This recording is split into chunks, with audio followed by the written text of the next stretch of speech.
This is a story I wrote about one of my students. Bobby took my engineering class all 4 years at Chattahoochee High School, but school did not come easy for Bobby. But even with all the effort, he often barely passed. It took a lot of work to pass the high school graduation test. In some subjects, he had to take the test several times, but Bobby stuck with it and finally passed and then graduated. Bobby was particularly attentive to my unit on leadership and ethics in the workplace. He listened, and I could see he was soaking it up as I told stories of how to be a good worker and impress your boss. He embraced the values of a work ethic and going the extra mile to do beyond what is required on a job. I told him anyone who really worked hard, was honest, and showed up on time would never lack for a job. When Bobby was a junior, he went on the work program to leave the last period and work at a dollar store. He came to me often to tell me how he was doing and how he picked up around the store and did extra work to make the store a better place. He said his supervisors had a lot of good things to say about him. As I began sharing with the students about money, Bobby really lit up. He wanted to know all he could about how to multiply his money and stay out of debt. The second year, when I asked my class who had read Rich Dad, Poor Dad, Bobby was the only one.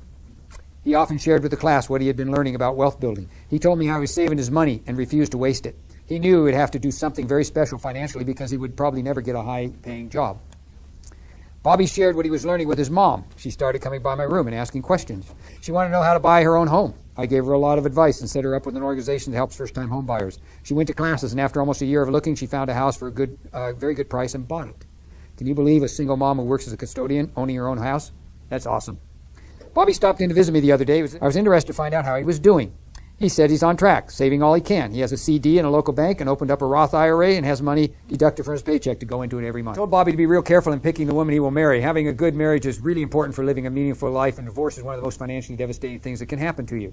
Life is not all about money, and Bobby knows this. But if you're going to work and make money all your life, you might as well do the right things with it so you'll be well off, rather than be in debt and struggling all your life. To help build his funds, Bobby told me he will not spend money on things he does not need. He has an older car, but it gets him around, and that's all he needs right now. The wheels were looking bad, getting rusty. He thought about using some of his savings to get new ones, but then he decided to get a $1 can of silver spray paint from the dollar store, painted them up, and he smiled and said, "They look just fine now, Mr. Mervich." Bobby got a job at the Atlanta Club, the fancy golf club on Metlock Bridge. He was bussing tables and then a waiter. He worked hard and put out a lot of effort. One day a man called him over to his table. The man was a vice president for Waffle House. He told Bobby he had been watching him for several months and liked what he saw in Bobby's work ethic. Then he asked Bobby if he wanted to be trained to manage a Waffle House.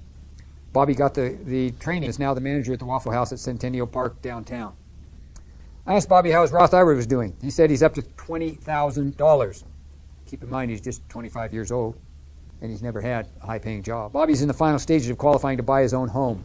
Bobby's talking about going back to school at a community college to take classes on business. He knows most people that become wealthy own their own businesses. Guess where he learned that? It would not surprise me to see Bobby being very well off someday. He knows what it takes to build wealth, and he is willing to learn what he doesn't know.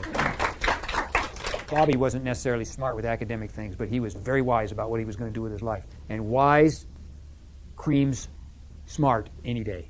If you got a choice, be wise. And at 25 years old, bought his own home, has $20,000 in the bank because he knew at a young age, if he got money working for him, by the time he's 30, he's going to be rolling along really well financially. Bobby is one of my heroes.